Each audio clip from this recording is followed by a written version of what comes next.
First of all, may I thank all the speakers who are on today, who I will introduce one by one and thank them individually. These are Chamber professional experts, and we're extremely grateful for them all coming along. I've started this session with a small intro on retail trends, because this is why we are all here. The pandemic has definitely accelerated trends, and we're all aware of that. However, just to frame this session, it's a professional session, just to frame it, we want to show what the consultants, the experts are saying. So I've pulled something off Deloitte's from the end of January. And their experts are saying that retail sales have proven resilient. We know this during 2020. Consumers shopping principally online. The 2020 shift to online has been marked, and in the UK particularly so, with 30% of shopping now online. It's huge. Another factor, well, a factor, apart from the pandemic, behind this growth, well, it is the pandemic, is the safety of shopping. So shopping in stores, so people are going online for safety reasons and of course convenience. The scale of change is just startling. So the first half of 2020 saw 5 years of growth in online market share in a matter of weeks. Even when non-essential stores reopened, footfall was significantly down on 2019, and rising costs, as many of the people on this call in the centre of Twickenham and elsewhere will know, the rising costs and enduring store closures and lower footfall have all shown that this is a major issue. The reinvention of the high street will continue well into 2021 and beyond. Consumer behaviour appears to be sticking, and that's why Twickenham, Discover Twickenham bid have asked us to do this, because this is it's definitely here to stay. It's not going away. So we have a new baseline for e-commerce, which will grow through 2021 and beyond, because there is increasing investments, and we've been writing about this in the London newspapers.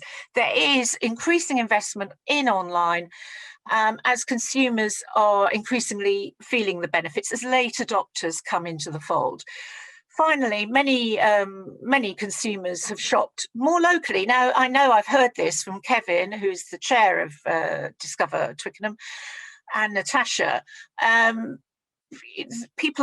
There are many people shopping locally, but the people on the ground there with their businesses in the high street have to work hard at keeping this trade, keeping customers coming back. In fact, it's all about the customer journey, and this whole seminar is about the seamlessness, if you like, of that customer journey between what is happening and has happened traditionally on the high streets as well as online. It all needs to hang together, and we'll have some fabulous speakers talking about that. Didn't want to leave it at Deloitte, and I hope you'll bear with me. I just want to be as comprehensive as I can, and from the Chamber's perspective. The Ernst & Young, another top set of consultants, have done are doing work and continually doing work.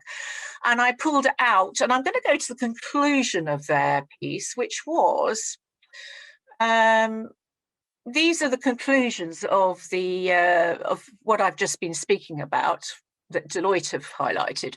Redesign your business around how business live, not what consumers buy. I think that's quite key. Compete for shoppers wherever and whenever they are. And I know this is something Kevin believes strongly about, because he's driving for the e-commerce. It's so important. Rebuild your supply chain around the consumer. It should always be that way. And I myself have worked in that world and the supply chain should definitely be built around the consumer. So that means distribution, everything from production through to getting the product to your customer.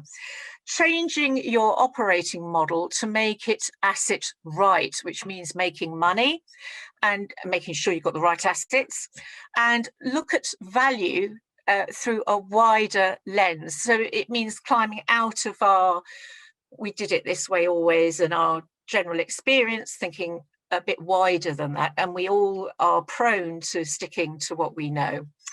So going back to I'm just going to pull out some of the things that Ernst & Young, they're saying similarly, people are becoming more worried, not less, about the impact of COVID-19. Consumers want this is a key, consumers want to fundamentally change their lives once the pandemic is over.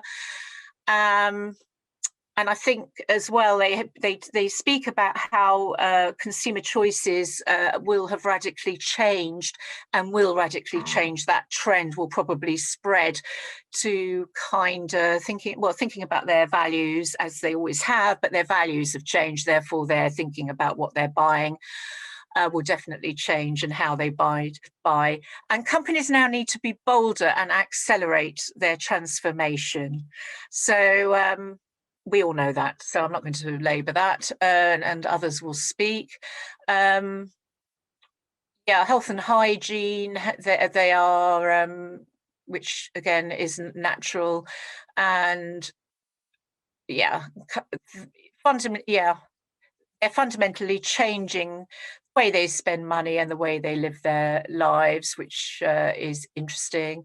Affordability is critical. 63% of consumers at the last count say price will drive their choice. So people are savvy, perhaps even more savvy.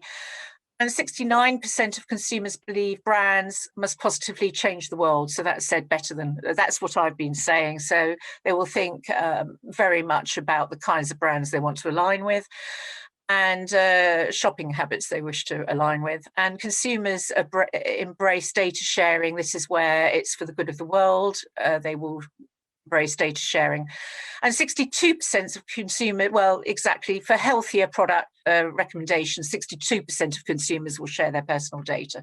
So it's for those, if the ends are good, they will share their data.